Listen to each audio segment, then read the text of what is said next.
Hello, hello, and welcome to, I don't even know what episode we're up to, so I'm just going to stop saying numbers now. Welcome to Little Life, Big Loss. Today I'm joined by the beautiful Jen. Jen and I connected over social media.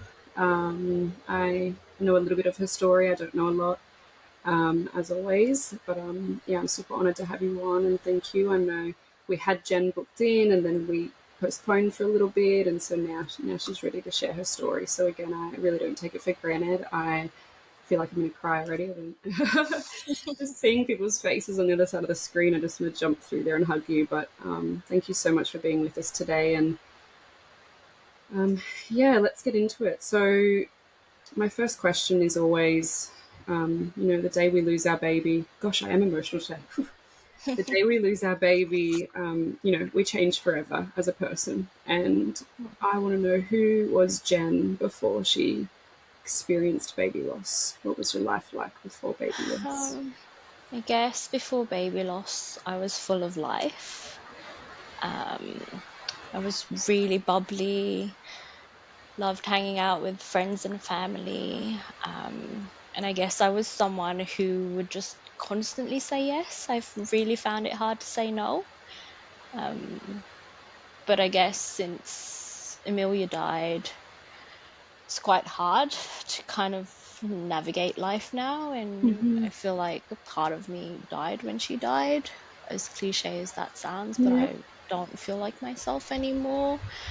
But yeah, in saying that, I am now someone who can easily say no.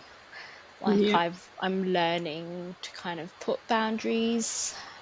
I'm learning to protect my space. It's so um, important. yeah, yeah, 'cause it's been a difficult ride, and it continues to be. Yeah. And what Yeah. what date did you lose Amelia? So she died on the 2nd of September this year. So it's been exactly, well, she would have been 3 months exactly yesterday. So yesterday was a hard day too. It feels just like yesterday. Yeah. And I feel like the more, because we're still trying to celebrate her monthly milestones, Yeah. and try to kind of develop new traditions to just honor and celebrate her. Yeah.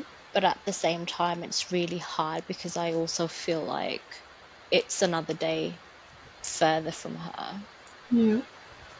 And like with the holidays coming up, like I'm dreading the holidays. Oh my gosh, me too. I've actually been in such a good headspace the last couple of days, maybe week, and I think it's like preparation for what's to come, because I Mm, just know how hard Christmas is going to be, and I'm really dreading it. And I just think, yeah, I think I'm maybe just holding in my energy and utilizing what I have at the moment, because I know what's to come. It's going to be yeah, really hard. it is. Do you Yeah, have especially plans of because, what are you going to do on yeah, Christmas Day?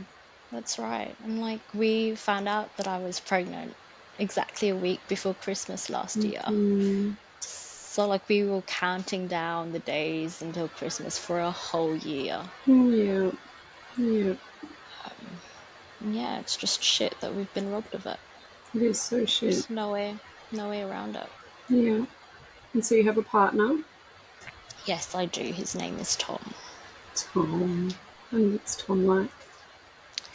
He's really caring, and it's funny because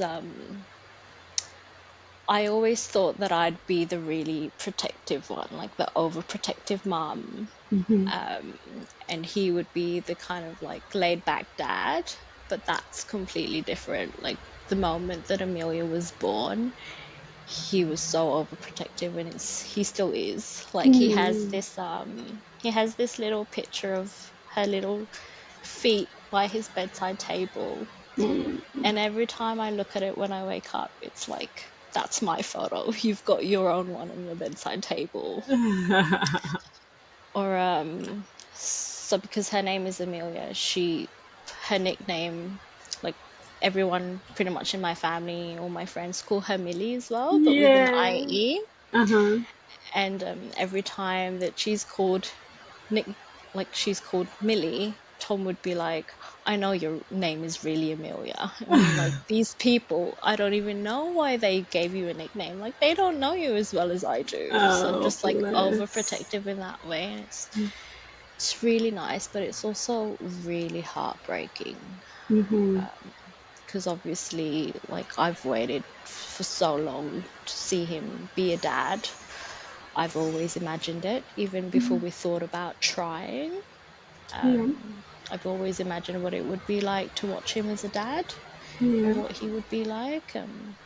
Yeah, I mean, we're thankful that we were able to spend four whole days with Amelia in the hospital.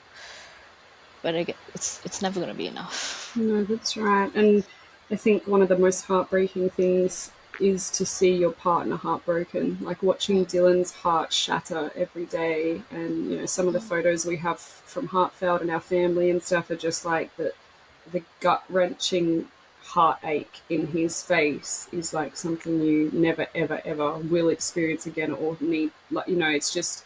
And he said the same about me. He said he was hurting so much seeing me hurting, but I was, it's just it's awful. But I think in that mm, instance, it's either going to make or break your relationship. And if mm. you guys have come out stronger, it's amazing. Yeah, and I like exactly right. Like same with what you've told about Dylan. It's like I remember this moment in hospital. So Amelia was born on the 29th of August. And I remember, so we were hopeful. We were hopeful at Mm, that time. Like I remember waking up from recovery because I was put, like she was delivered via C-section, under general anesthesia. And that was purely because her heart rate was so low that they didn't have time. They just had to put me under. And I remember that moment that she was delivered. I remember waking up in recovery and was like, I did it. She's here. I yeah, can't wait to meet her. yeah. And I remember Tom coming up to recovery to see me, and he was like, she's in NICU, and she's probably going to be there for a few weeks. So up until that time, I was like, okay, that's all right.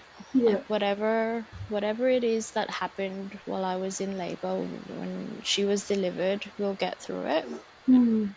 So Eventually, we'll you be had able to gone take her home. into so you had gone into spontaneous labor. Like, what was your Yeah. pregnancy like leading up to this point? So pregnancy for me was a bit rough the whole time because I was actually diagnosed with hyperemesis in my first trimester. So it Mm-hmm. was non-stop vomiting up until the time that we presented to hospital.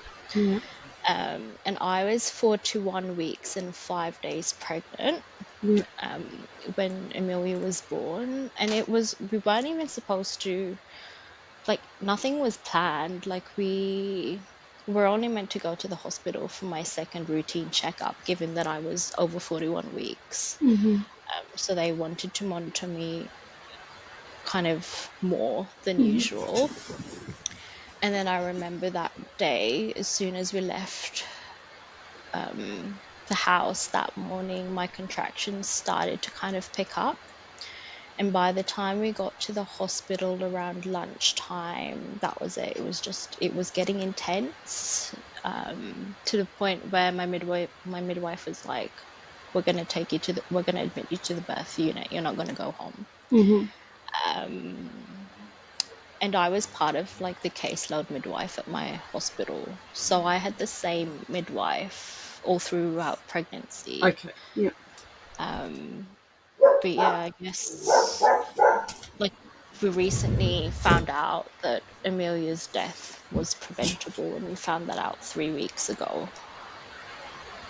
So it's been How was it receiving that news?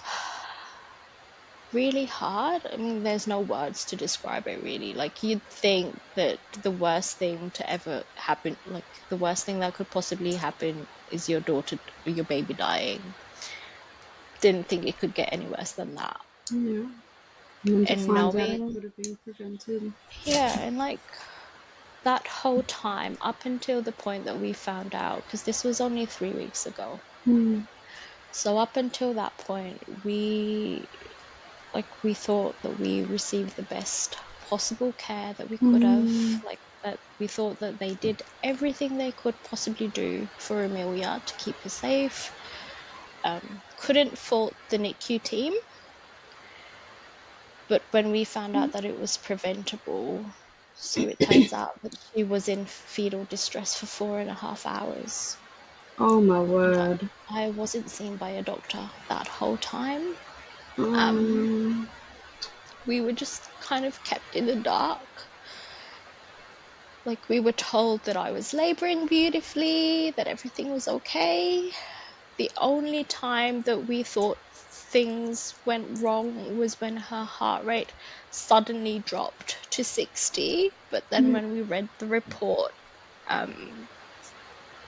it seemed that her heart rate had already dropped the moment that we were admitted to the birth unit.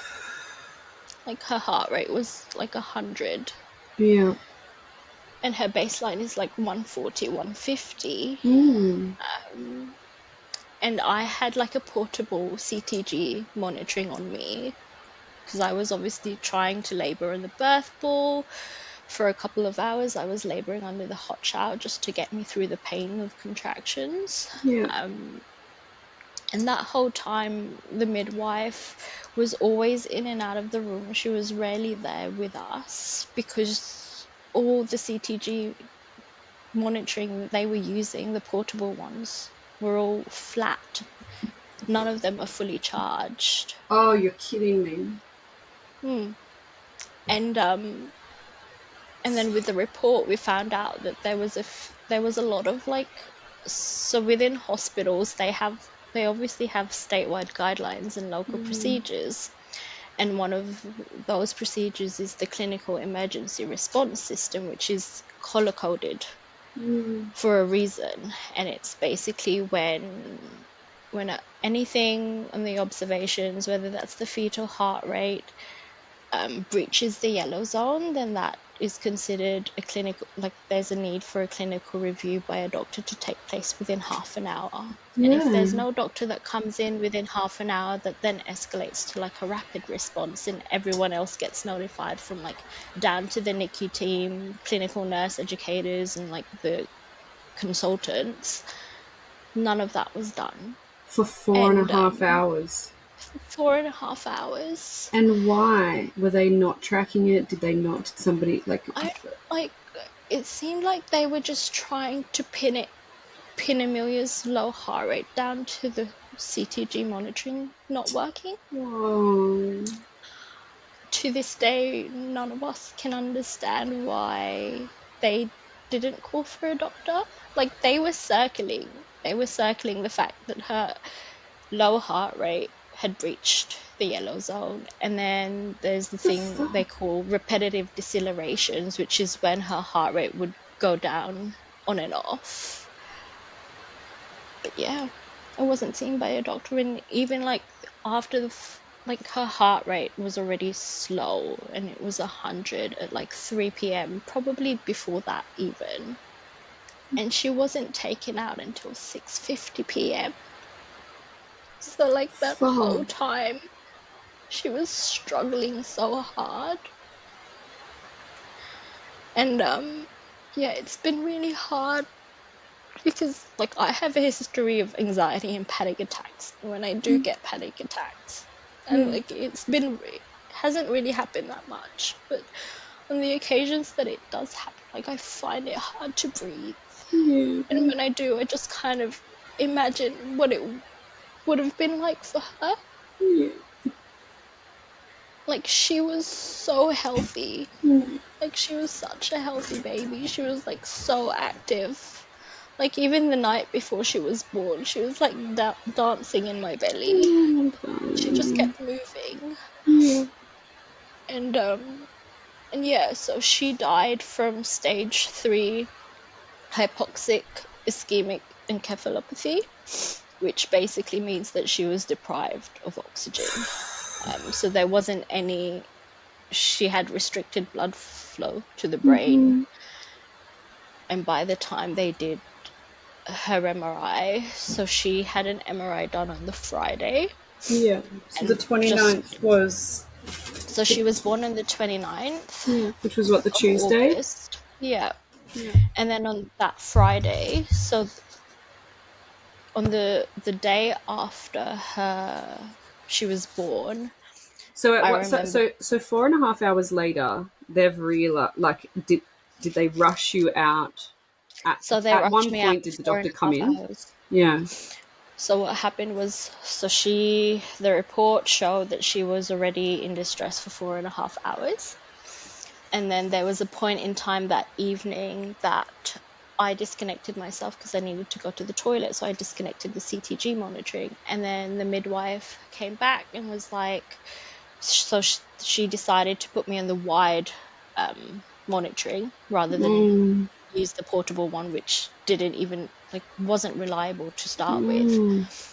And then she saw that Amelia's heart rate was 60 and Fuck. it wasn't recovering. It wasn't going back to her baseline. It just stayed at 60. And the fucked up thing was, rather than calling for like the emergency button, Mm. she pressed the assist button, which is like the same bell that you would press in hospital if you need like a blanket. Mm. So there was like a few more minutes where time had lapsed. Mm. And then they eventually called like a code critical and rushed me to Fuck. theaters and decided that, you know what, we just have to take her out. And yeah, the day after, I remember Tom planning on visiting Amelia down at NICU. Mm. And he was intending to stay and visit for like half an hour. But after just like 2 minutes, he was back in the room. And like, I can't even describe the way he looked. That's when he said that she had minimal brain activity. So like, that was the point where like all our hopes Ugh. just gone.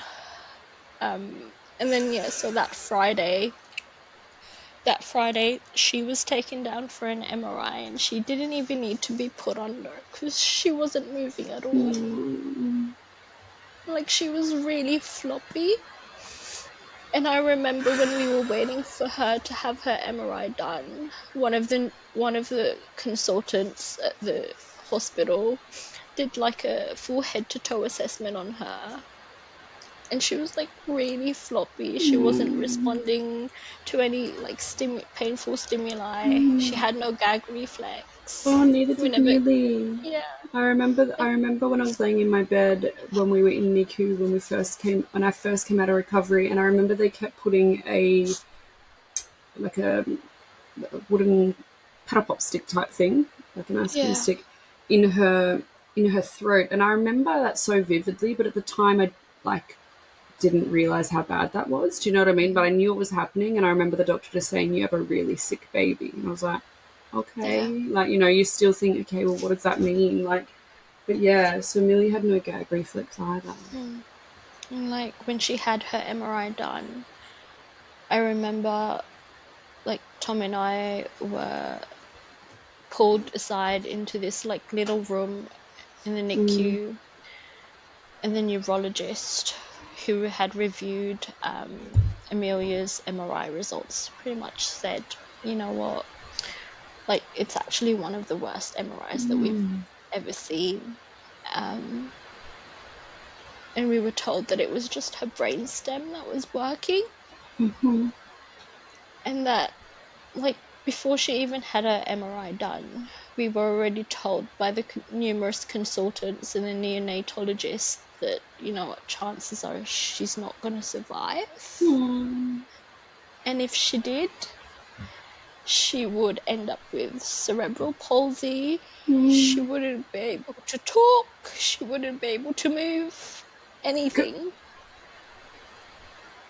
Your story is So we knew. so similar to ours in that first three Yeah. days. That's what they thought Millie had as well. They were scanning her for the HIE, yeah. And it's just like sitting in that limbo for those days of just like what is going to happen, and you want them to live so badly, and then when you know what that might look like, also it's like you're already imagining how you've got to change the house, and I'll put a ramp in for the wheelchair, and I'll do all these things, like, because you're Mm. still just so hopeful that you're going to bring them home, even if So fucked Yeah. up. Like, I remember Tom and I, like, those whole, like, the days in between, while waiting for the MRI to be done on the Friday, I remember Tom and I were like, we still have some hope. Yeah. And I remember telling him, like, what if she had the MRI done and then all of a sudden, like, Yeah. some miracle happens and then she's okay. Like, Yeah. but yeah, after reading that report, even after everything that the NICU staff had done for Amelia those 4 days, none of it would have worked because she was in distress for so long. She was deprived of oxygen for so long that there wasn't a chance in hell that that could have, like, her brain injury would have been reversed. Yeah. Like, there wasn't yeah, like, Yeah. there's no going back from that. Yeah. Um, yeah, and And it's been really hard. at what point did you know that? So was it on day 3 or day 4 that you had realised that there was no going back? Like that you know that So it it was. was pretty much on day 2. Because it was Tom that went down to NICU on his own, and then the doctors told him that there's been minimal brain activity. And then I remember being wheeled down there in a wheelchair. And I remember seeing the machines because she was attached, aside from like the hundreds of machines that she was attached to, one of it was an EEG machine, Yeah. which was monitoring her brain activity. And I just remember looking at that, like, monitor every time we went down to NICU to visit her for those 4 whole days, and it was just flatline. Like, she was there, she was right there, but at the same time, she wasn't. Yeah. Yeah. Um, cause, and then we were able to get, like, skin to skin contact, Yeah. and I remember just, like, all the NICU nurses trying to navigate her with her ventilator, like, all the tubes. Yeah. And I remember just, like, nothing there. Like, I had to, like, get her hands to, like, hug me because there wasn't, she couldn't do it. Yeah. Like, we didn't get to see her eyes open. Oh, honey. We didn't get to hear her cries. We didn't get to see her yawn.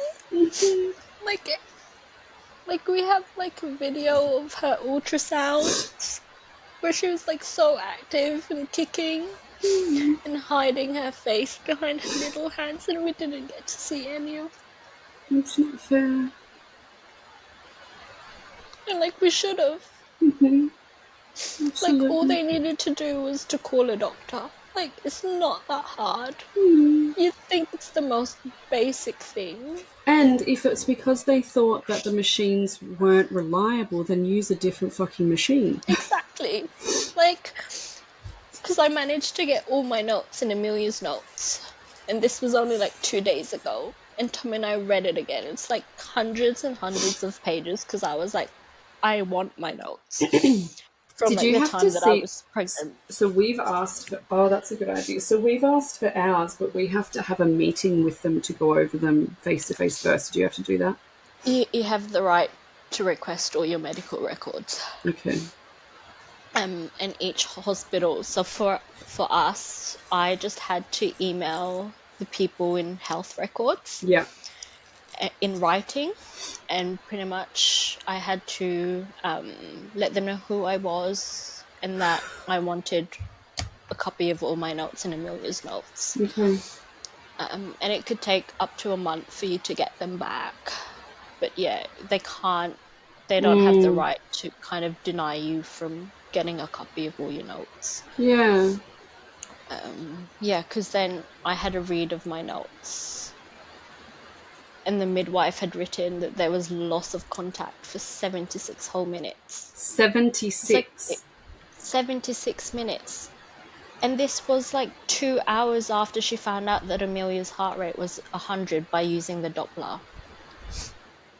And has she been interviewed or spoken to about why she didn't seek help earlier, or what is?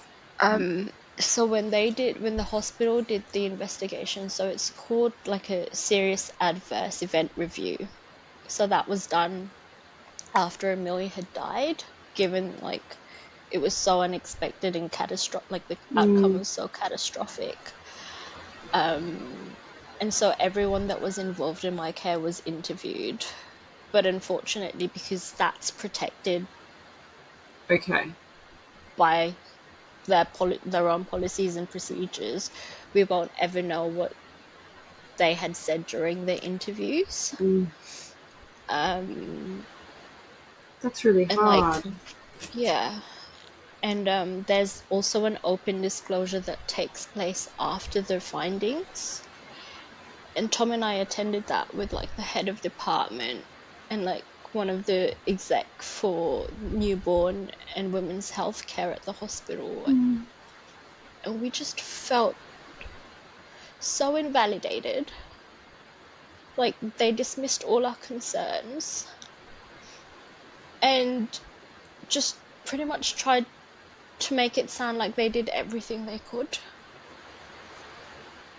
When they didn't. Like, Yeah. and if like the head of department is saying that, doesn't even acknowledge that there was obviously faults, Yeah. not only with the individual clinician that was looking after us, but also the system as a whole. Yeah, absolutely. All the machines that I run out mean, of like, battery, yeah. exactly, like common sense. Like, fuck, if you're like spending hours trying to find a portable machine because the battery's dead, attach me to the wired one. And what was the reason why they hadn't attached you to the wired one? Did they There not was have? no reason. They don't have any reason. Oh, so it wasn't like they didn't have access to it or anything like that. It was just they Yeah. just didn't do it. And initially, like the midwife in charge or the TL that was in charge that day didn't even know that the portable machines were not working because it wasn't escalated. Like when we read the reports, there were like a series of events where they should have called for help but didn't. I think it's really. They just decided to continue to monitor using monitors that were obviously unreliable because they were dying every now and then. And you look at the fact that baby loss does happen, stillbirth does happen, so many things can happen. Why would you not escalate that? Like, that blows my mind. Like, it's not as if they don't know what the outcome could be in this case, and look at what the outcome is. Like, I'm actually speechless. There's I'm no so no. words. There's no words. There's no words. I'm so sorry. And then they were like, during the meeting, they were saying something along the lines of, well, you had a really a low risk pregnancy throughout. You had a healthy pregnancy despite your hyperemesis. We just didn't anticipate that anything could go wrong. Well, there fucking can go wrong to anyone. Wow. And like, I've spoken to like so many friends whose babies had to be delivered early because they found out that the baby was in distress. Yeah. Some of which had healthy pregnancies. They were Yeah. identified as low risk pregnancies. Yeah. I was just listening to Crystal's podcast while I was driving just then, and hers was, she was at 40 weeks or so. She was a day after her due date, and nothing wrong the entire pregnancy. Everything was perfect. She was similar to, she didn't have the same midwife the whole way. She had the one where you just have whatever midwives because she was quote unquote low risk. But it doesn't mean that, I understand the difference between high risk and low risk, but it doesn't mean that nothing can go wrong. Anything can go wrong in spontaneous labor. Or look at mine. Mine was a planned cesarean and something still went wrong. Like, it's a baby's life at the end of the day, and there's no safe time or safe space. Like, how are they not, like, was she overworked? Was, like, is this midwife, not happy in her role? Like, do you know what I mean? I'm like, it Yeah, blows my like so mind that many you could, questions. yeah, and I'm sure you've gone through all of them as well. And I think it's so hard that you'll never know what her reasoning was. And I'm not going to say excuse, because obviously she would have enough guilt on her plate without having to have that added onto it. But what was her reasoning Mm. for not, like, was she overtired? Had she done a back to back shift? Like, what made her not escalate something Mm. for so long? Mm. And so, from a legal standpoint, what happens now? So they did the investigation just because it had So, happened. yeah, basically, because it was like a severe adverse event that took place. Mm-hmm. So then we had spoken to a lawyer just to kind of seek some guidance as to, okay, what now? What are the things that we could do? And basically, there's a few channels. So one's to make a formal complaint, which is what we've done. Mm-hmm. And it was a complaint via the Healthcare Complaints Commission, Mm-hmm. and that can take a while as Yeah. well. It might be that they decide to do another investigation that's external to the hospital. Okay. Um, So the I've written first the letters. first investigation was done by the hospital, again, like, Yep. on their own account So anyway. yeah, so none of the people that obviously were involved in my care were involved in that investigation. The only time that they had been involved was when they needed to be interviewed, to kind of go through the events that took place from their Mm. perspective. Um, and I think with regards to the team that did the investigation, they were from like different districts as well. Sure. So there was no, what's the word, Yeah. conflict of interest. Hmm. And like when I looked at Amelia's notes, because we only just found out that her death was preventable. Mm. So when the coroner's checklist was done, it was all ticked no, Mm. which meant that her death wasn't reportable, Right. to the coroner. And I've written, like, because we were so distraught after attending that meeting at the hospital, like there wasn't any accountability, there wasn't Mm. any acknowledgement of fault. Like, I'm fortunate enough to work in the healthcare system, so I work as a nurse. Oh, wow. And I had written like a 2-page letter outlining what happened Mm-hmm. and sent that to the executives of the hospital, because I know that things can get lost in translation. Mm-hmm. Um, and yeah, we're just waiting to hear back. I think we're due to meet with the general manager of the hospital as well, just to kind of explain how things have been going and what our concerns are, given that we weren't heard the first time around. Absolutely. And the fact that they had it in writing that it could have been preventable and yet still denied it or didn't take accountability. Mm, mm. Okay. And like the wording as well with the reports, it was like, this should have been done, but it wasn't. Like, why wasn't it done? Yeah. Like, it cost us our daughter's life. Yeah.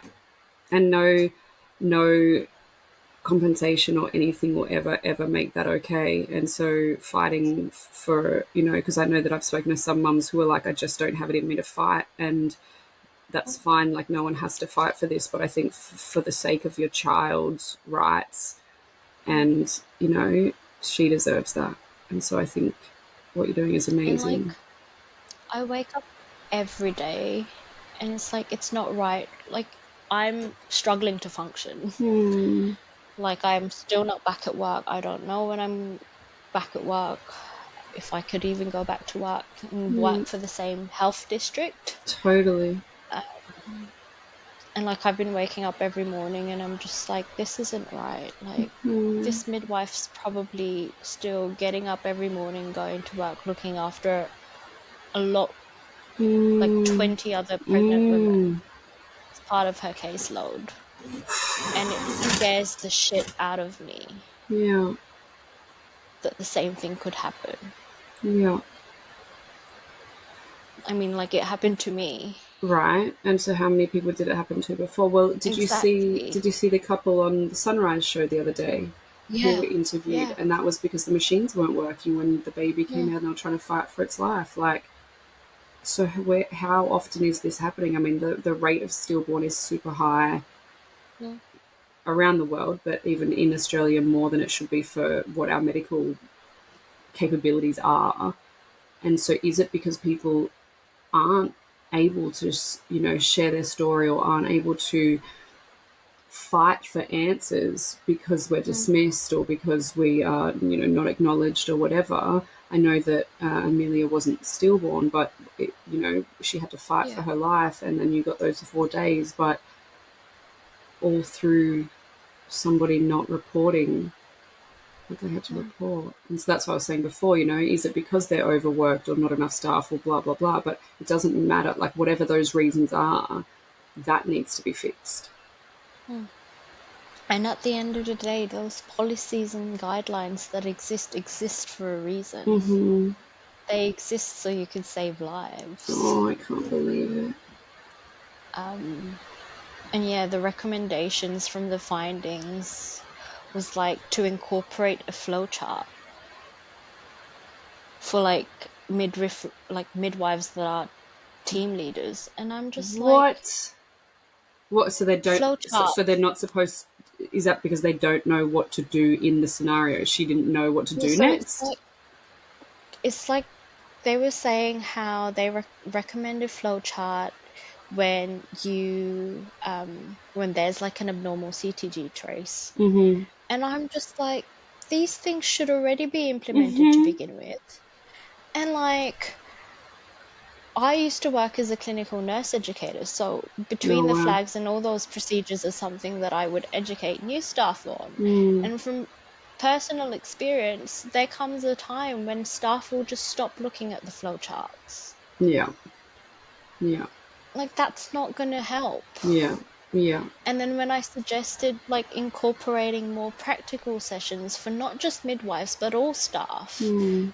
of like recognizing like a deteriorating patient, recognizing when to ask for help when you see an abnormal CTG trace, or when there's like, how would you confirm fetal distress rather than just relying on CTG. Yeah. I was going to say, And don't that they was already have that dismissed. in place? Like, isn't that always already what once the heart rate gets to this, or once it gets to the code yellow, I think you said, or something like that? Like, aren't those things in place for that reason? She just didn't Yeah, do them. she didn't do them. It's like, so what is a flowchart gonna do? Fuck. Like, you've already got the guidelines, you've already got the policies, they're color coded. Mm. Even someone who doesn't work in health, like Tom, when he looked at that, he was like, it's pretty simple to me. Mm. When it breaches a yellow zone, you call a doctor for a review. Mm. And so, did they acknowledge anything in regards to the portable machines not having battery, or why they would be using? Like, was she a new midwife? Was she a student? Was it like I just She's not a new midwife. She's been practicing for like 6 years. I'm And just she's a mind senior blown. I'm midwife. literally mind blown. I'm just like, you put we put our faith in the medical system for this reason, and well, there's so much I could say about it. Like, what people like, and I'm so passionate about like, I'm so passionate about hospitals and doctors and nurses. I really am, and I've never been one to want a home birth or anything like that. But it's like, wow, you had all of your faith in this one woman to bring your baby into this world, and yeah, Like, we had all the resources available to fuck. us. It was like right there. Were you open to a But they weren't even cesarean? If used. yeah, like if she had have said when baby's Yeah. heart rate first dropped, we've got to take you in for an emergency Caesar, you would have done, yeah. And like my birth preference, so my preference was to have a water birth. Mm-hmm. But then every time that I met with my midwife for my checkups, I'd be like, but when it comes down to it, if it comes down to keeping Amelia and I safe, do whatever you have to do. Gotcha. Yeah. Like, I don't Okay. care. Amazing. Yeah. So it's Like, not as if just you make were sure that being she's difficult safe, and you were make sure being that like, she's yeah, healthy. it's not as Yeah. if like she was had concerns and you were like, no, I'm good. I'm going to keep going. I want to keep trying naturally. Like there was, yeah, it's, I'm so sorry. It's like, that's such shit news. It's not okay. And, having a cause of death, having information, always is so hard. Like it's so good to have the information, but also another thing to process, and then to have a cause of death, but then also have something that could have changed the outcome There's just, entirely. It's just so shit. just It really words. is, and I can totally understand why you're anxious and why you have panic attacks. I totally feel you. I have my anxiety and depression has been wild. Yeah, Yeah. since everything, and it's And it's like, what makes things worse is because I write Amelia letters on social media. It's like one way for me to try and process my grief, and one way for me to connect with her, but also to connect with other mums. Um, and when I wrote, like, there's a specific letter that I had written her when we found out that her death was preventable. And like, there's been so many mums that have reached out to me since saying that they've experienced similar scenarios, some of which have recently won like the legal claim, you the can legal case. Some have started doing that years ago, but then when it got to court, they pulled out because it was just too much. yeah, And you think, like, it's 2023, like, fuck, how is this still happening? seriously. And it's because How is medical negligence still a thing? yeah, I mean it shouldn't be. And so in the episode I was just listening to of Crystal's, she was saying the same thing because she said hers was not negligence, but when she said to them, so she had been to the cinema when she was full term, she felt baby kick really suddenly, like the loud noise jolted the baby. And then she felt one more kick later, and then baby didn't move again. And that was the last time Whitaker moved. And she had passed away, yeah. And she said that, like, she kept trying to say to the hospital, like, I think this is the reason why. Or she knew, like, it was her mother's intuition. She knew that was what caused it. And they just don't want a bar of it. Like, it's just like, not, they don't want to look into it. They don't want to. And she's like, this is why stillbirth is still so high, because it's always just like, oh, it just happens. Or, like, yeah, maybe there might not always be a reason, but maybe there is as well. And I just think, like, if it's not investigated or it's not looked at or people aren't held accountable, then we're never going to know and the numbers are never going to decrease. But it's the still, I think I heard this the other week, the rate of stillborn and neonatal loss hasn't decreased in something like 20 years. But the rate of SIDS has decreased significantly because look how much research and media there is around SIDS. Like, the Red Nose website and all the rest of it is so amazing. There's like pages on Facebook groups about Sleep Safe Australia and stuff like Yeah. that. So there's so much out there. And because I was so worried about SIDS, I never in a fucking million Same. years. Yeah, like, we research this, you look at that, okay, I've got to wrap them like this, I've got to make sure the room. I had a like fucking egg that showed what temperature the room was so that I could see it. And like, I was stupidly obsessed with how I was going to keep my baby alive, sleeping every day for her first year of life. Yeah. Never in a million years did I think I was not going to bring her home from the hospital to even start with. Like, how the fuck did that Exactly happen? right. Like, how did that happen? Like, I completely understand and feel where you're coming from, because when I was pregnant with Amelia, like, there was this video that I came across, and it was like a TikTok video, and if it was of a mum that was constantly checking her baby who is in a cot right next to her to make sure that the baby's breathing. Yeah. And I'm just like, that's gonna be me. Mm-hmm. That's gonna be the kind of mum that I'm gonna be. Totally. And we didn't even get the chance to I take our know. babies home. And when you got home, did you have? I had the co-sleeper next to my bed, and I had my on the. I can see you're Yep. in little Amelia's room now. I'm in Millie's room as well. It's so fucking heartbreaking. Like I know. it's not. And like, I remember Tommy, like, she had baby stuff everywhere. She had like her bouncer in the lounge room downstairs. She had her like baby bottles in the kitchen, and like we had her bassinet that was right next to our bed.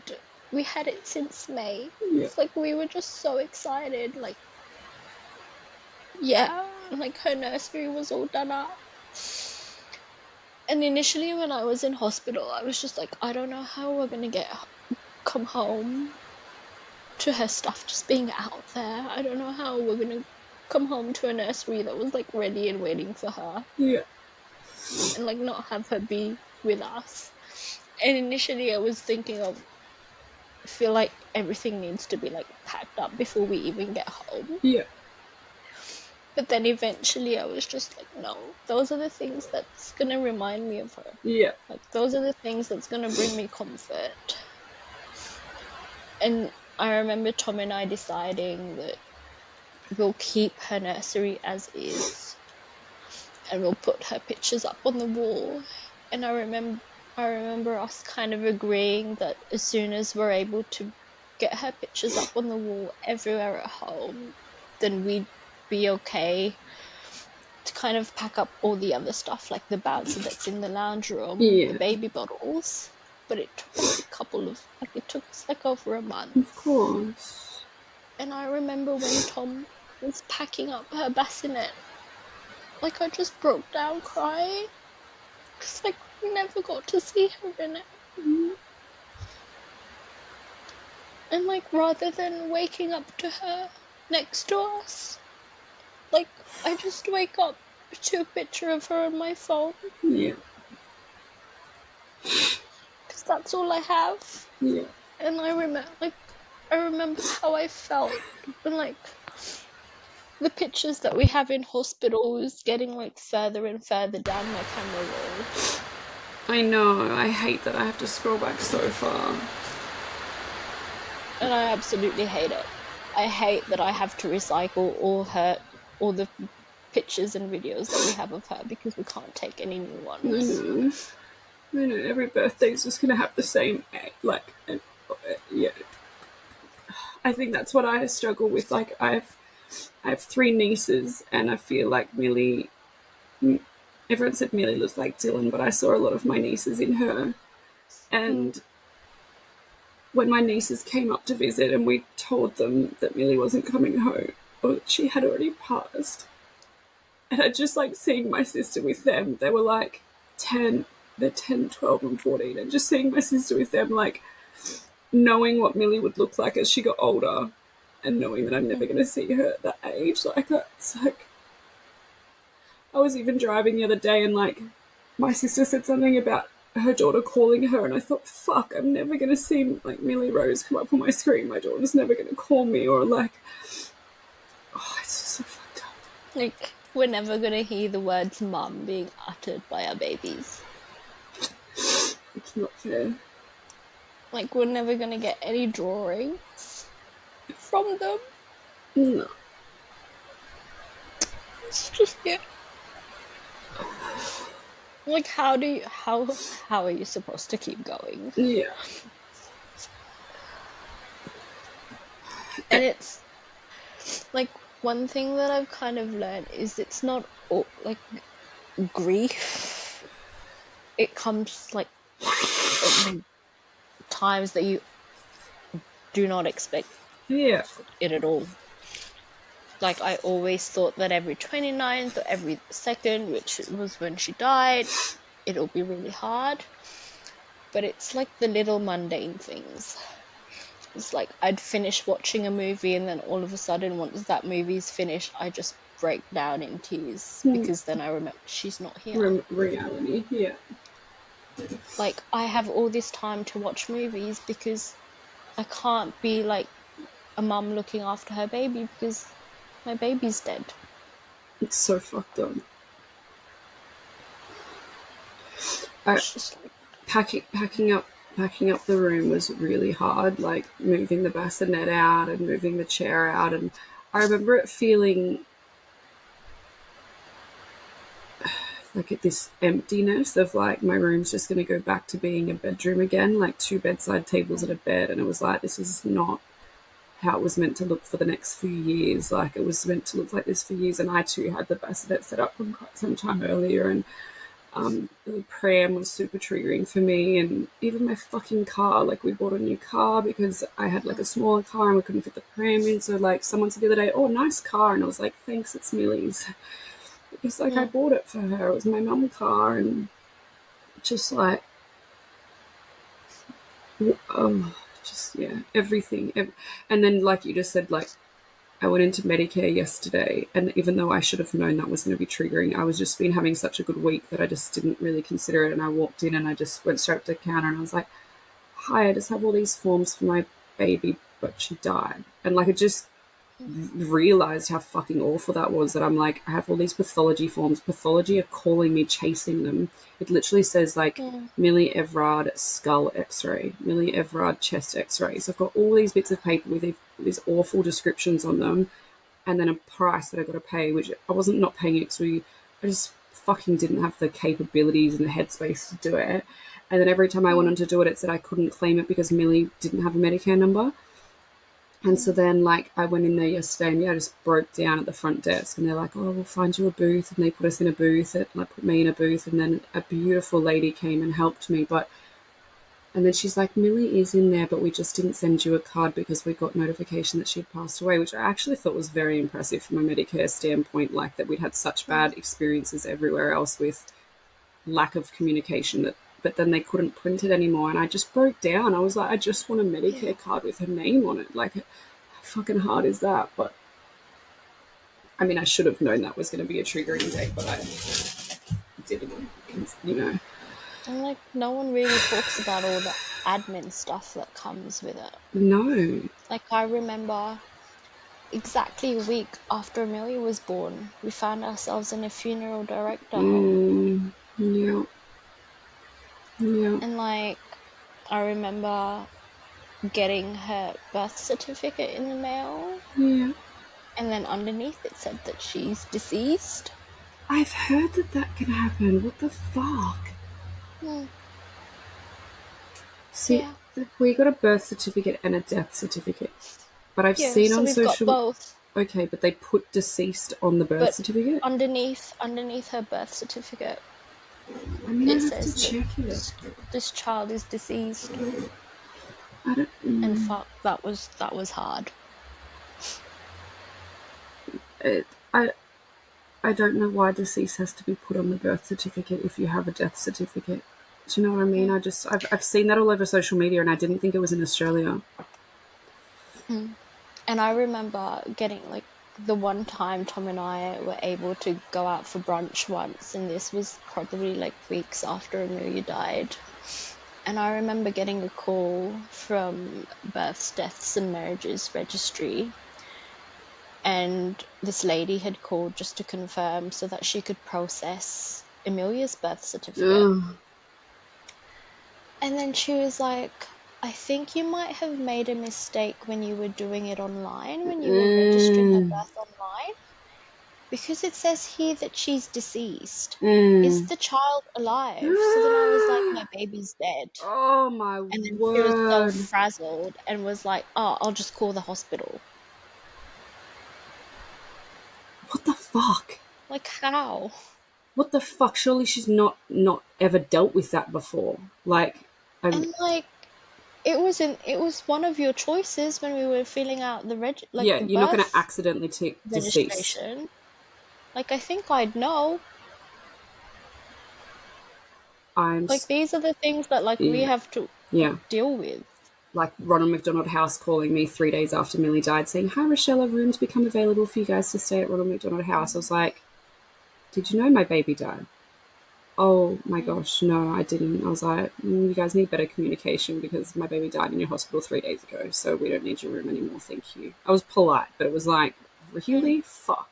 And that was just one of the many. I've had probably 6 calls from different mm, places about, yeah, hi, just calling for Millie's Medicare card number. I'm like, did you know Millie's deceased? Oh, mm, no, we don't have that on file. Like, one girl was like, okay, have a nice day, and hung up on me. I was like, okay. And then didn't put a note on it, so then they've called me back again. It's like, holy fuck. But I think the thing is, like, I understand that mistakes can happen in terms of, a small admin error. But if you work for births, deaths, and marriages, you should know what could come through. mm, Like, unless that person's yeah, first week on the job, you've done a baby's birth certificate before that has since deceased, for sure. I mean, mm, we did. Amelia passed away a month or two, like 6 weeks after Millie. So they'd done mm, ours just weeks before they'd done yours. Like they made a mistake on ours. They put her down as 1 day old instead of 7 days old. And then they were mm, emailing me, hi Rochelle, we need you to confirm your ID for this. And I said, hi, you've emailed me 4 times now to confirm my ID. I've already done it, and I don't know if you're aware, but there's actually a death certificate in the process as well for my baby. Please, surely I've sent through enough to confirm my baby's birth. Because like it was mm, so traumatic. Like, I don't need to be yeah, dealing with this. mm, Mm, I'm so sorry you've had you know, such a shit such a shit experience in such a shit mm, time. yeah, And everything's just shit. mm, and if you never want to go back to the job you've had, that's so valid. And whatever decisions you end up making, but you don't even need to make them yet. Yeah, You have and like, yeah. yeah. Are you on mat leave from? So because the way it works for health is I'm able to like combine all my leave together. Hmm. So like I've combined my maternity leave, which I took at half pay, Yeah, because then half pay would just mean I'd be off like 28 weeks instead of 14 weeks.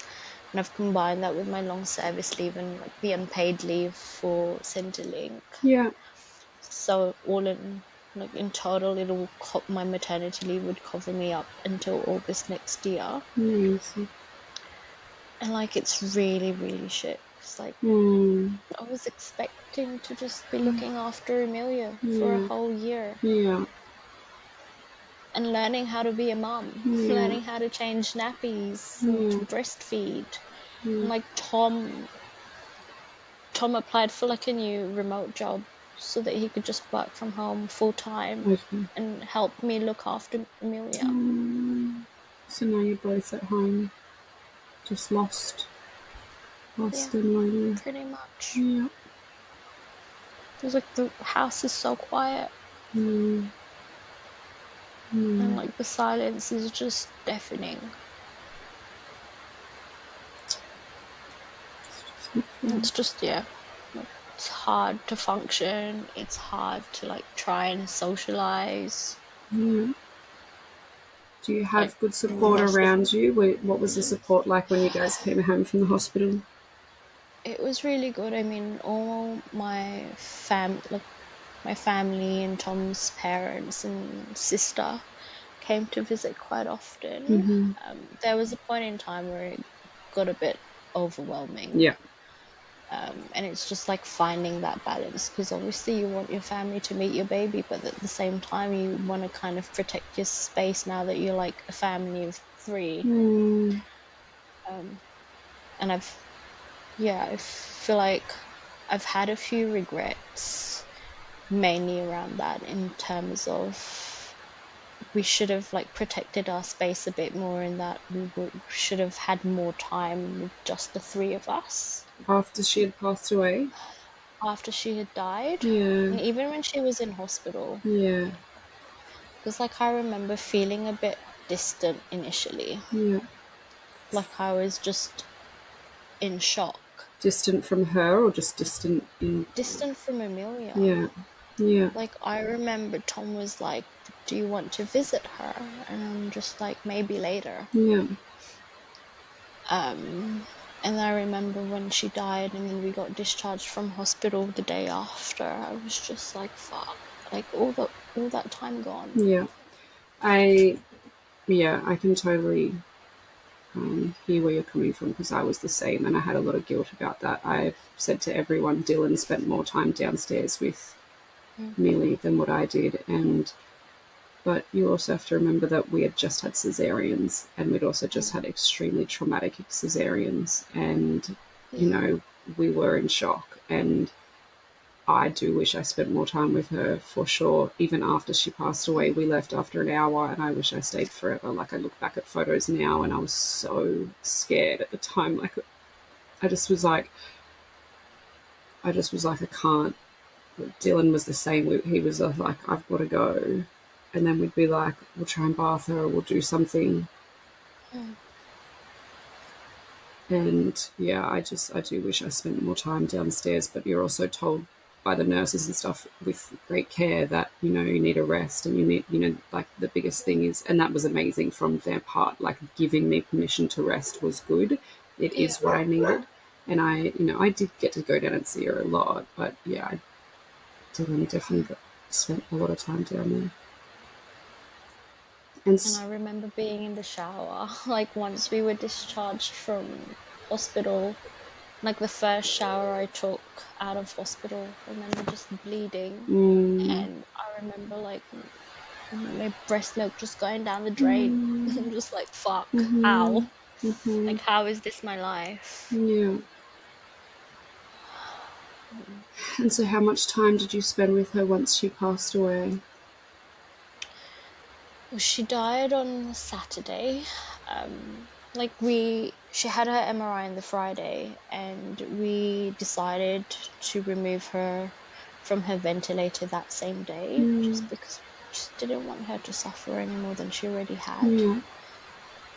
And like she's such a little fighter, because like even after being in distress and being neglected for 4.5 hours, she managed to stay with us for 4 whole days. And even after we took off her Mm. ventilator, she stayed with us for 24 hours.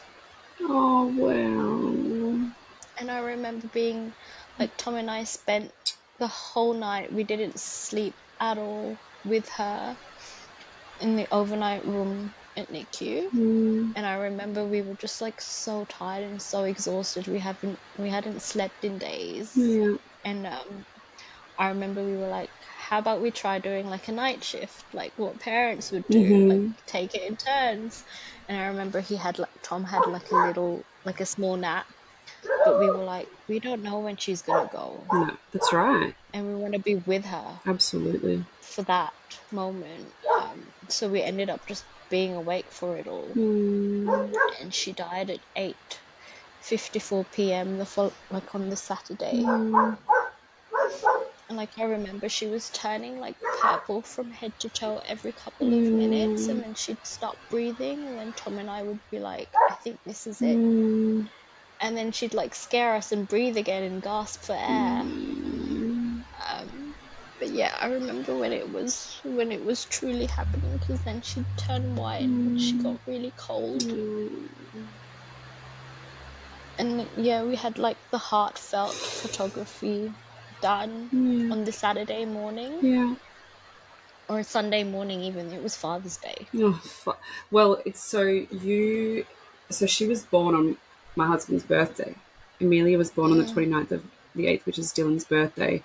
And yeah. so you telling me the dates was just like somewhat triggering, because I just had always planned on what I would do for Dylan's birthday from Millie, and that the following Mm, Sunday was Father's Day. And I just thought, how fucked is mm, this? You know, like we lost her in July, and then by August and September, he's not getting to celebrate his birthday with her, nor Father's Day. I got him mm, a ring with her ashes in it for Father's Day. What the yeah. fuck? Like we spent Tom's first ever Father's Day taking pictures with our dead That's baby. fucked up. And to make things worse, I remember picking her up from her cot. Like she was like solid. She was so cold. She was rock hard. Mm, And I remember changing her little outfit for the mm, photos, mm. and they didn't remove the mortuary tag on her Oh, you're chest. fucking kidding me.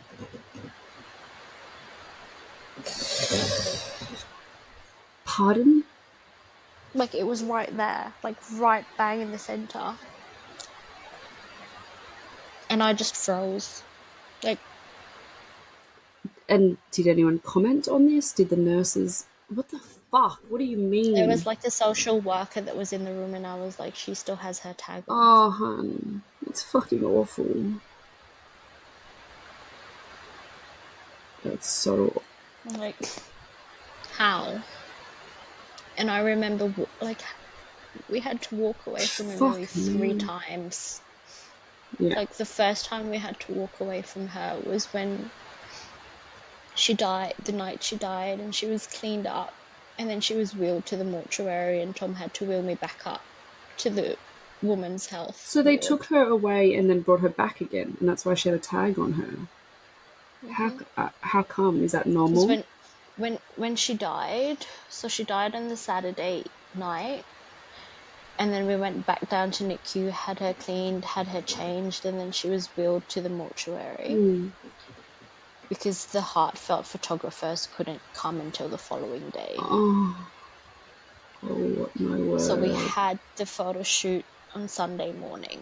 And so they had to keep her cool overnight down there, or they couldn't? And then that was the second time that we had to say goodbye to her, because that was the day that we were getting discharged from hospital, and after the photo shoot, they wheeled her back to the mortuary. And then the last time was when we saw her in her little coffin, the first and last time before she got cremated.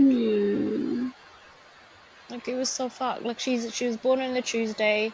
The following Tuesday, we were at the funeral home planning her cremation, and the following Tuesday after that, she was cremated. Like, no wonder you have anxiety and panic attacks and like feeling lost and all these things, because what the fuck?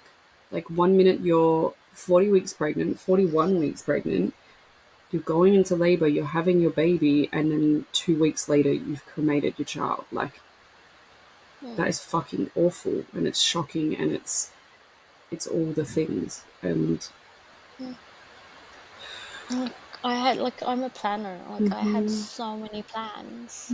Like, she was born after my mum's birthday, and then it was like Halloween, and it was my sister's birthday on Halloween. Like, all these birthdays that she was supposed to be here for. And like, yesterday was my dad's birthday, and yesterday was her 3rd month milestone. Like, how do you get through the days knowing that she's never coming back?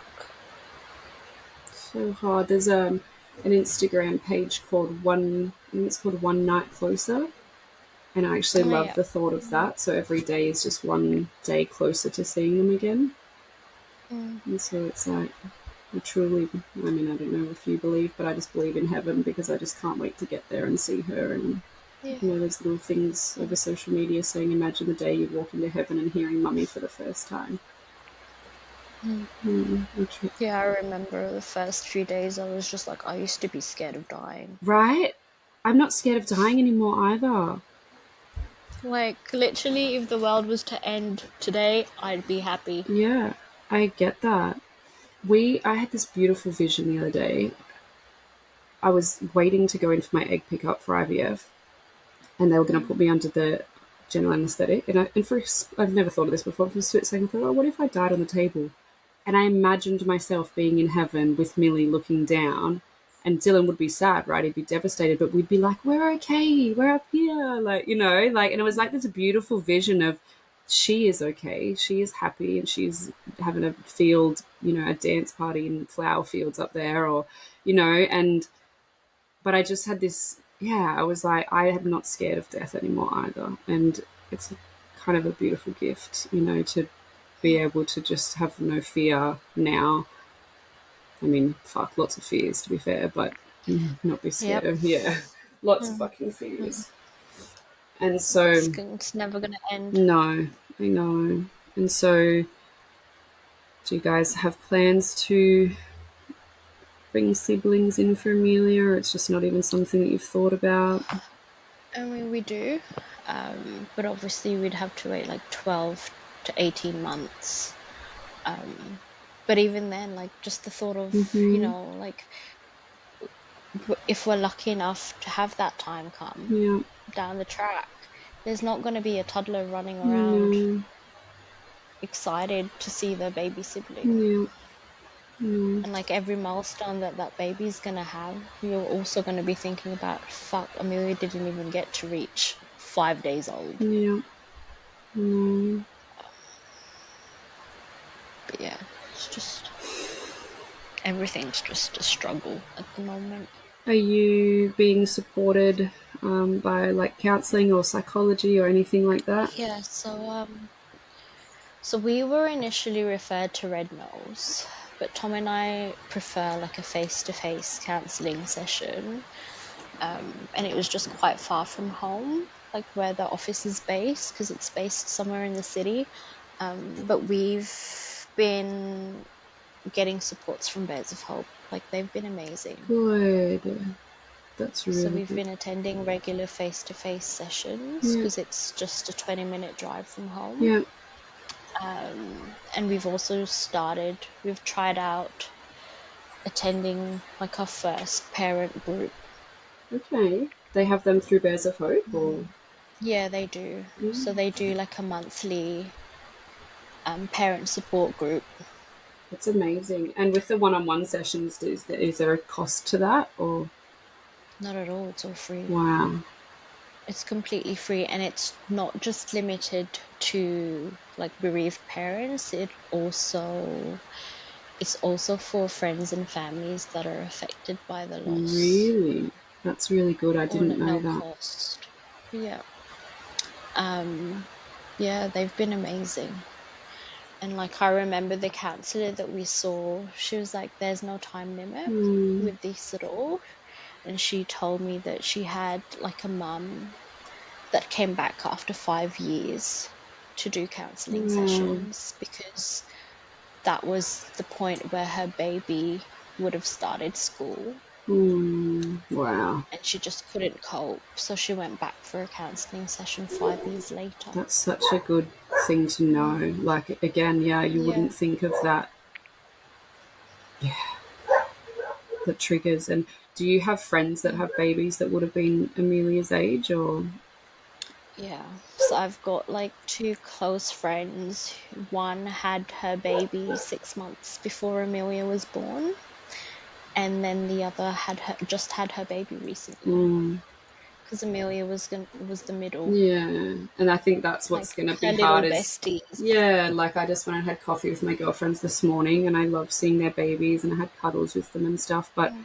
I think like as you've just said that, then it's kind of triggered a thought in my mind of like when they start school, it'll be yeah, like a oh shit, like Mm. it's almost like when you've got friends around you that have babies of the same age, you can kind of see the milestones through them, which Yeah, exactly. Like when they turn one next year, you'd be mm, like, wonder what Amelia would have looked mm, like what personality traits she would have gotten from me and what personality traits she would have gotten from that's Tom. what Like, Dylan always we're talks never gonna about. know. Yeah, he always says, Mm. I wonder what her personality would have been like.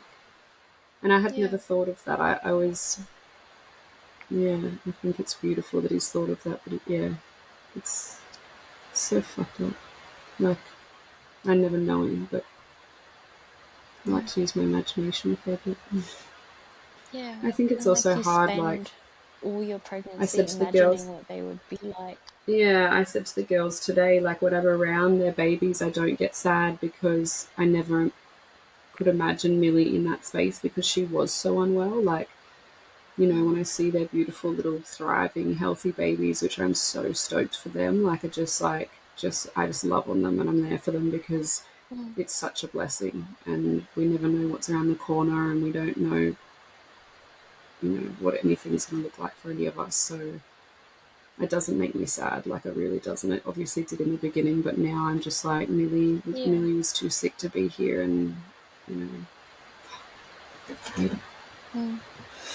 Yeah, I had the same thought until until I found out that she should have been here. Yeah, of course. And that's just that. So it's just completely That's switched. a whole other element of fucked upness. It's like really hard to process. And so, what is next steps for you guys? You're waiting to hear from the general manager. Yeah, we're waiting to hear back from her to confirm when she'd be available to meet with us. Think we're also waiting for a phone call from the secretary who I had included in my email. And we're waiting for the outcome for the HCCC, which is the formal complaint. Because and obviously no amount of money is going to bring Amelia back. Of course. But one of the things that the lawyer had spoken about was obviously going through the compensation route. Yeah. And if that was the case, like the medical negligence would be so easy to prove, but it's the proving psychological injury, because that's the only form of claim that we would be eligible for. Not the negligence part. Why? Like you have to prove psychological injury. So you have, like, Tom and I would have to have a recognizable psychiatric disorder in order for us to be able to make a claim. Fuck me. Like, is my... It's... That's mind-blowing. Like, we're psychologically fucked, let me assure you. Like, how do I have to prove that? Like, that's right. And, like, I remember the lawyer was like, you have two options. I can either open a file for you guys now and we can start looking into it, or you can come back in like 6 to 12 months time when more time has passed. And she was like, unfortunately, if we get you like assessed by a psychiatrist right at this point, chances are they're just going to pin it down to normal grief responses and you wouldn't be able to claim anything. So you have to still be losing your mind in 12 months' time and not be functioning as a human to have a leg to stand on. Yep. That's fucked up. That's fucking ridiculous. And, like, we have bills to pay. We have a mortgage to pay. Yeah. We have no choice but to work. Yeah, you have to go back to work. You have to get your life. And also, you have to get your life back on track at some point. Like, I would love to still be laying in bed and sleeping my days off and just, but you fucking can't. Like, I mean, I could, but it's not going to get me far down the track. Like, it's going to ruin my marriage. It's not sustainable. You're going to lose family, lose friends, lose yourself. And so you have to show up, most days to do all the things. My mat leave ran out. I had to go back to work. I don't have a choice. And so that's a really fucked up. And yes, it is right now is your normal grief response because it's a valid grief response. You've been through trauma, your baby died, and it could have been prevented. 100% you are entitled to whatever compensation there is out there. And like you said, none of it's going to bring Amelia back, but I think fighting for her and I think fighting for your rights and her rights is only valid. And just fighting for all the other mums out there. So that it doesn't happen again. Holy fuck, like every morning I'm just like, I think of all the mums that are vulnerable. Because like in my role, I work with vulnerable families who have children 0 to 5. Wow. And I'm just like, what about them? What if they were in my situation and they can't advocate for themselves? Absolutely. Like, they won't know how to fight. And you're amazing. Because they can't navigate the healthcare system. Like, you're amazing with your words and the way you speak and the way you write. I've seen, like, your letters on social media and, just even the way you've spoken today has been, so well-spoken and so educated. And I think that's amazing. And so I think use that knowledge. Like you're saying, people might experience this that don't have the capabilities or the strength to fight for it. And so, you need to be that voice for them. I think. And I think that's what's, like, to be honest, that's, aside from the fact that I'm fighting for Amelia, that's what's keeping me going. That's what's getting me out of bed. Yeah. And still escalating and just finding people, like, up top who have, like, the power to change things. Good for you. To just listen. Good for you. Because there's just so many mums out there. Like, we won't know. No, we'll never know the multitude of it. But I think the biggest thing is we'll also never know the power of what we're doing. I know that sharing so much of Millie online, yes, I'm getting all the trolls and all the bullshit, but I also am getting loads of amazing messages. the podcast is powerful, what you're doing is powerful, and we'll never know the full magnitude of that. But I think first thing first, if it's getting you out of bed and it's giving you purpose, then it's like tick. Yeah. Do you know what I mean? Like, that's what you need to do. Just put your power into something that gives you purpose, and that's the most important part. But then everything that's going to come from that as well. So Yeah. um, And like never in my life did I think I'd be doing like guesting in a podcast, nah, and here we are. yeah, I know, shittest podcast ever, So but thank you, thank you for what you do too. Um, like I knew that I wanted to share Amelia's story. yeah, Like our babies deserve yeah, their stories to be shared. yeah, Like their life matters. Like they're not here physically with us yeah, anymore, but like yeah, it's podcasts like this, and it's like stories that are shared that makes everyone that's experienced any type of losses, makes them feel less alone and isolated. yeah, definitely. I get so many messages and emails, and I think I've actually cried so much this past week that felt like I was crying today, and my tears are coming out. Like, I'm just like, it's like, but I love it so much because then I get a message from someone, hey, I just listened to Amelia's mum's podcast, and I feel so heard. I feel so seen. I feel less alone. Like, and I just love that. And I just feel like Mm. what you've shared today is super powerful. And I think it's going to help a lot of people either to, yeah, just find a safe space that they too have experienced it, or they might find strength from what you're doing, that they're like, hey, I need to do the same. Because I think that's where the power is going to come from in terms of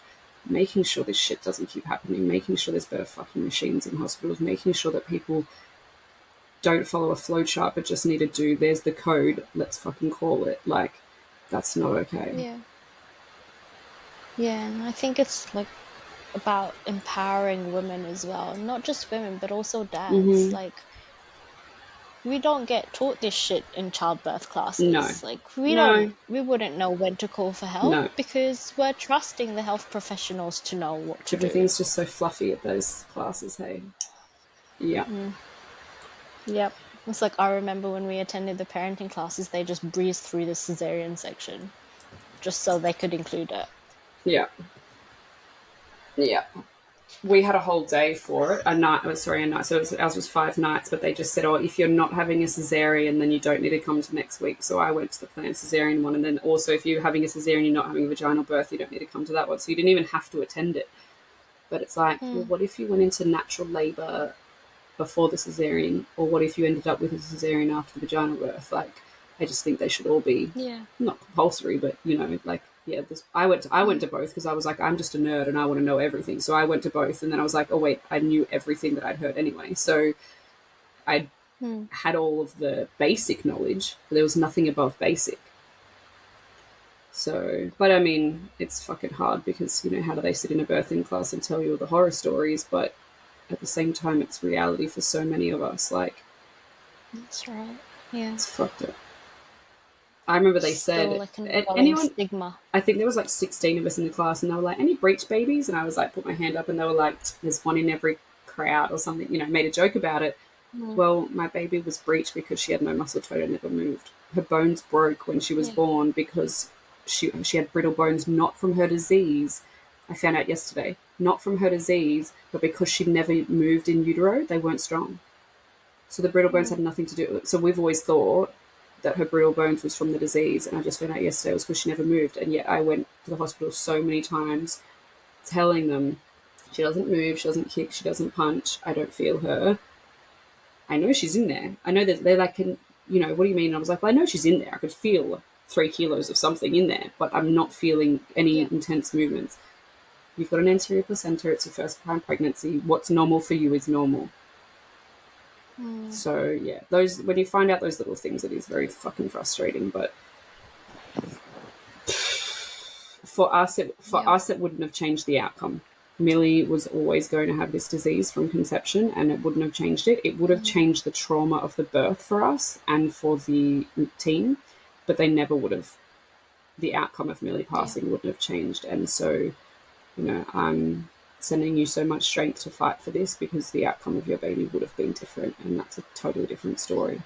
So I pray that you keep getting up every day and fighting for her, and just channel heaven and say, Amelia, give me all the right words to say, and I'm sure she will. You are Yeah. super intelligent and you're very strong, and I think you're going to do really, really big things in this space. Well, thank you for having me, and thank you for allowing me to share Amelia's story. You're so welcome. You're so welcome. It's been a pleasure. Your podcast will probably be out early January. They're coming out every Sunday, so we'll get a little list together of what dates everyone is coming out, but you'll be out early January. And if you want to send me a text with whatever social media platforms or websites or whatever that you want to share, if you want people to find your letters to Amelia or whatever, we can pop them in the show notes, and then people can come on and find you. No worries. And I have to ask, where is your accent from? Yeah. Because it's so cute. So I was born in Philippines, but I grew up in England and then moved here in 2011. So it's like a mixture of It's everything. so cute, and I've been trying to listen the whole time going, what is that accent? And I feel British, but then every now and again I was like, even there might be a bit of American in there, I don't know. But I love it. It's so cute. I get that a lot. Yeah. You're very cute. Well, thank you, Jen. And I'm sending you big hugs. Thank you too. Yeah, you're welcome. Big hugs to both our little Virtual Millies. hugs. Yeah. I know. Millie. We actually had so many synchronicities. There's a lot of things you said, but I didn't want to keep interrupting. But oh my gosh, the same. But all right, beautiful. Chat to you soon. All right. Have a lovely day. Bye. You too. Bye-bye.